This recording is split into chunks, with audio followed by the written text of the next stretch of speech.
কৃষ্ণ নিশ্চয়ই তাকে দীক্ষাদান করেছেন, কারণ শ্রীরামকৃষ্ণের দীক্ষাদান তো আমাদের মতো নয়। শ্রীরামকৃষ্ণের যে দীক্ষাদান, সেই দীক্ষাটির শাস্ত্রীয় নাম হচ্ছে সাম্ভবী দীক্ষা। দীক্ষা প্রধানত শাস্ত্রমতে 3 রকমের আছে। একটা হচ্ছে শাক্ত দীক্ষা, মানে শক্তি সঞ্চার করা। গুরু শিষ্যের মধ্যে শক্তি সঞ্চার করবেন, এই শক্তি সঞ্চারের মাধ্যমে তিনি দীক্ষাদান করবেন। স্বামীজিকে স্পর্শ করেছেন, শক্তি সঞ্চার করেছেন।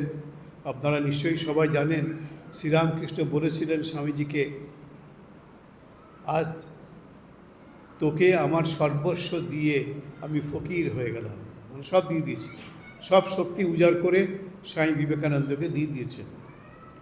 উজাড় করে কথাটি আমরা বলছি ঠিকই, কিন্তু শ্রীরামকৃষ্ণের ভাণ্ডার তো উজাড় হওয়ার কথা নয়। আরও তো অনেককেই তিনি শক্তি সঞ্চার করেছেন, দীক্ষাদান করেছেন। তাহলে কী করেছেন তিনি? এগুলো আমাদের পক্ষে জানা সম্ভব নয়। এই জন্যে একটি দীক্ষা হচ্ছে শাস্ত্রমতে শাক্তি দীক্ষা বা শাক্ত দীক্ষা।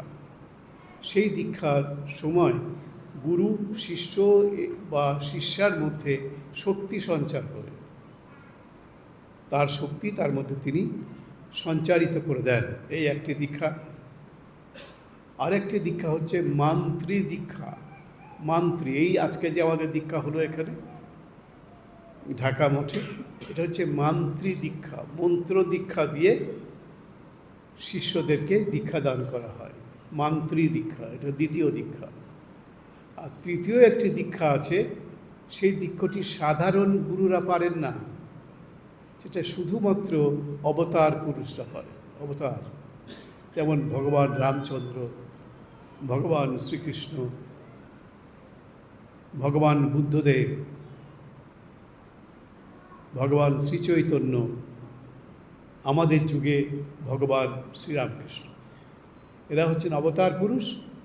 তারা সাম্ভবী দীক্ষা দান করেন। সাম্ভবী দীক্ষা আমাদের শাস্ত্রে আছে, গুরু দৃষ্টিপাত মাত্র দীক্ষা হয়ে যাবে, গুরু স্পর্শ মাত্র দীক্ষা হয়ে যাবে। মন্ত্রতন্ত্র বলা দরকার নেই, স্পর্শ করলেন দীক্ষা হয়ে গেল। দৃষ্টিমাত্র দীক্ষা, স্পর্শমাত্র দীক্ষা, সঙ্গে সঙ্গে তার মধ্যে শক্তির জাগরণ ঘটিয়ে দেবেন অবতার পুরুষের মতো গুরুরা। এই যে মাস্টারমশাইকে কখন শ্রীরামকৃষ্ণ দীক্ষা দিলেন, এই ভক্তমালিকার মধ্যে কোনো উল্লেখ আমরা পাই না, কোনো গ্রন্থে কোথাও পাই না। কিন্তু এই যে কথামৃতের মধ্যে যেটি তিনি নিজে লিখেছেন মাস্টারমশাই, সেখানে এই দ্বিতীয় পরিচ্ছেদে এসে আমরা দেখতে পাচ্ছি, প্রথমেই গুরুর প্রণাম মন্ত্র দিয়ে পরিচ্ছেদটি শুরু করছেন। হঠাৎ গুরুর প্রণাম মন্ত্র তিনি বলবেন কেন? আমরা তো দেখে এসেছি আগের পরিচ্ছেদে কোনো এরকম কথাবার্তাই হয়নি, এই একটা দুটো মামুলি কথাবার্তা, কোত্থেকে এসছো, কেমন আছো ইত্যাদি। এখানে দেখছি গুরুর প্রণাম মন্ত্র দিয়ে তিনি শুরু করেছেন। এখন প্রথম দর্শনটি মাস্টারমশায়ের হয়েছিল 1882 খ্রিস্টাব্দের 26শে ফেব্রুয়ারি, সেদিন রবিবার ছিল।